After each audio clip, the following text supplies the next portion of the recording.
Welcome to Tech for Good with Bethnal Green Ventures. My name's Paul Miller, and I'm delighted to be joined today by Eva Atkinson, co-founder and CEO of Noggin. Hello, Eva. Hi, Paul. Yeah, very happy to be here.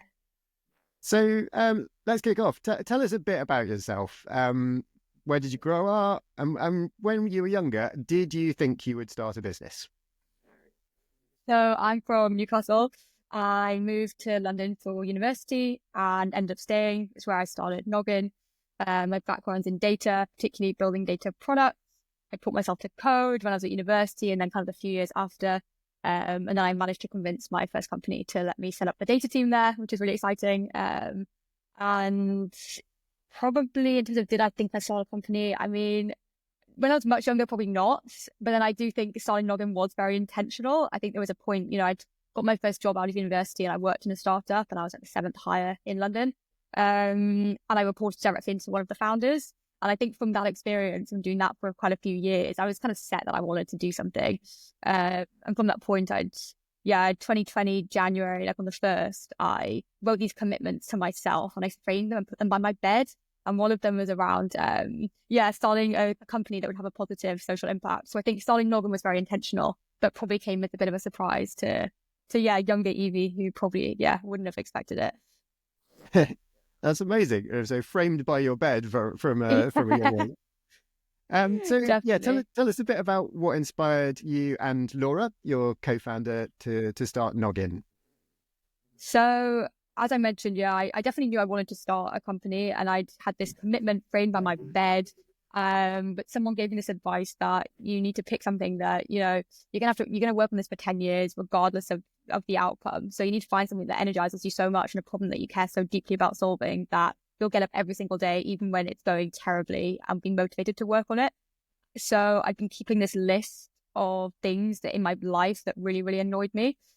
Waiting for the right thing to come along, something on that list that like really, really, was something that I was like had so much energy about.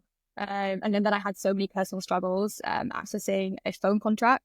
So I went into the Apple store, tried to get an iPhone on 0% finance. It was £30 a month at the time, and got rejected. And because I was working in data, I went away, studied credit scoring from like a data standpoint to really understand what had gone wrong. The struggles from like having no credit score at all to getting a credit score. It took me about 18 months to solve, and it cost me money. It cost me so much time. It was so difficult to work out what I needed to do. I couldn't find the right information. So that was where it started. And I told Laura that I kind of had this idea, and I found some research papers looking at alternative data and how it could be used. I think it came about through this kind of experience that I had. And then Laura very quickly, actually coincidentally, had a similar experience the year before. It became really clear and really quickly that was something that we both definitely wanted to work on together. Mm-hmm. So tell us a bit more about those challenges that are faced by, I think you sometimes call them credit invisible people, don't you? And how does Noggin address that? So if you don't have a credit score, which is what happened to me, and it's also what happened to my co-founder, Laura, is if you apply for a product that sits behind a credit check, so be that, for me, it was a phone contract, but it could be a credit card, it could be a loan, it could be a mortgage. And sometimes when you're looking to rent a flat as well, they'll run credit checks. If you don't have a credit score, you won't typically be able to access a lot of these products. There won't be any information for the particular company to decide whether or not they're happy to offer you this product.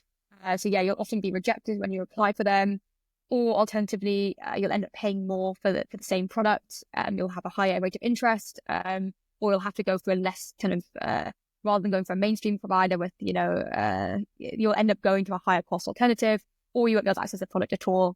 So in terms of how Noggin addresses this today we have our own phone contract, which is obviously quite fitting given the problem that we both experienced. Our phone contract is targeted entirely at people who don't have credit scores. We offer kind of an end-to-end solution. So we gather the data ourselves, we clean the data ourselves, we do the modeling ourselves, and then it's through to a consumer actually accessing an end product. And we would love in the future to also kind of expand this beyond just phone contracts. But today we offer it, entirely end-to-end for phone contracts. But we see kind of a lot of applications for this within other segments of the industry as well. And is there any what's different about the way that you do it compared to the system, if you like, that you bumped up against when you were younger? Yeah, so I guess we don't work at all with credit reference agencies.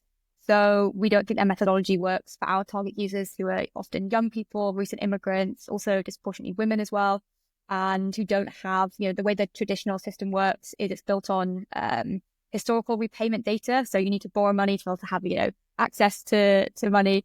That our target users typically haven't borrowed money before because they've just moved to the UK, or they're, at university. They often haven't borrowed money. So what we find is that their credit score with the big agencies, it won't really be reflective of the risk they actually pose. So instead, what we do is we collect the data directly from our users. Primarily, the main data source is open banking data. So this is we look at your current account. We're looking for at least 6 months of history of spending on a current account. And we use this to make all of our decisions about who can access a phone contract. So yeah, if you haven't borrowed money before, it's not a problem. Okay. And what's the longer term goal for Noggin? I mean, you've talked a little bit about going beyond the mobile phone contract that you have now, but what are you trying to achieve in the long run? I think the main mission of Noggin, I would say, is to make access to credit equitable. So we really believe that people need transparency, they need choice, and they need control when it comes to accessing credit, which we believe fundamentally is a force for good. It helps you solve scary problems at times when you really need it. It really is fundamentally a force for good if that credit is affordable to you. And I think helping people to access credit at affordable rates when they need it is what we want to do. So today, obviously, we're working within phone contracts, but yeah, as I mentioned, there's so many applications within credit cards, loans, mortgages, but we want to make sure that customers and users really understand the data that's being shared before it's shared. They have full transparency over what's, that flow of data, and an active participant in that flow of data as well.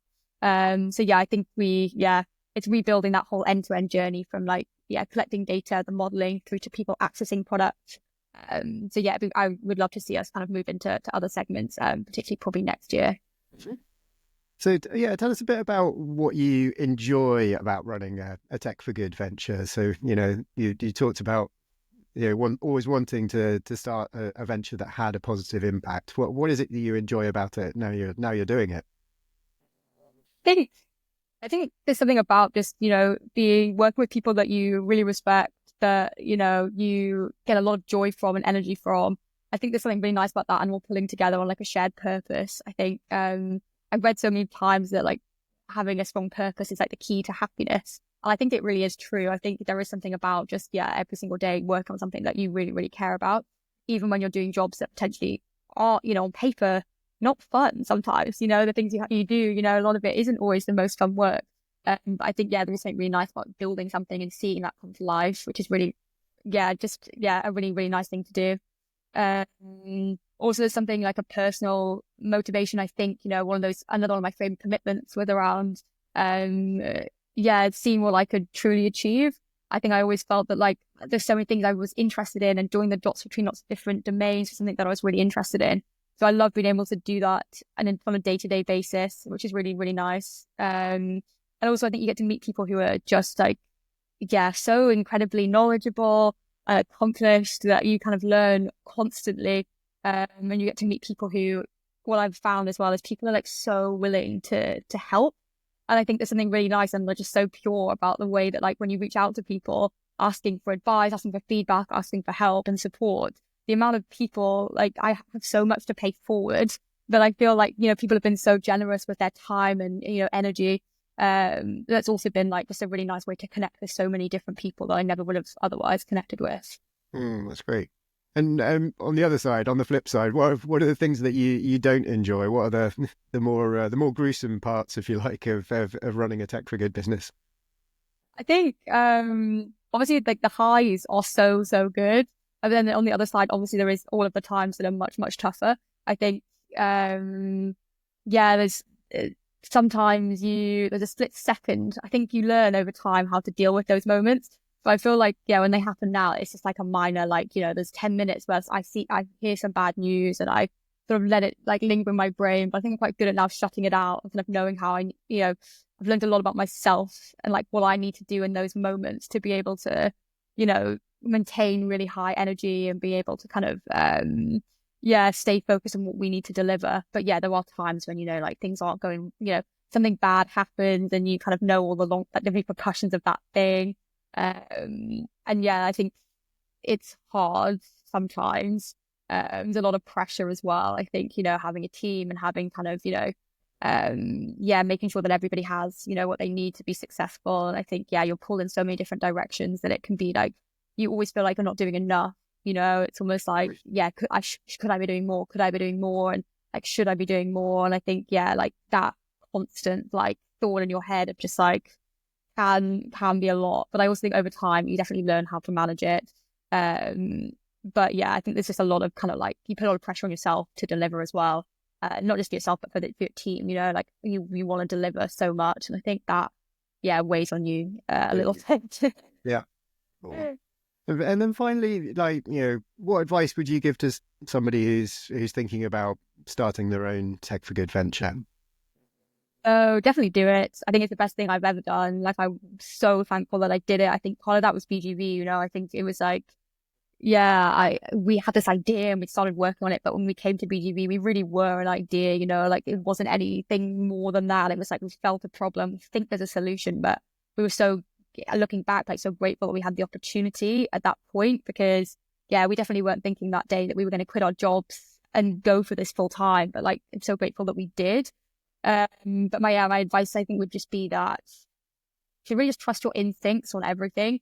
Even in the really early days, if you feel like, oh, I'm not an expert in this, I've never built this company before, I've never done X, Y, and Z. It's so easy to kind of outsource kind of, opinions and to kind of let people tell you what they think you should be doing. And sometimes if, I think we probably lost, headspace and also time and energy kind of taking advice where it didn't sit quite right with us. And at the time, like you could have almost seen what would happen, and you could almost like, your instinct kind of told you, I'm not sure this is right. But you would always kind of possibly doubt yourself and not have the confidence to be like, no, I don't back that.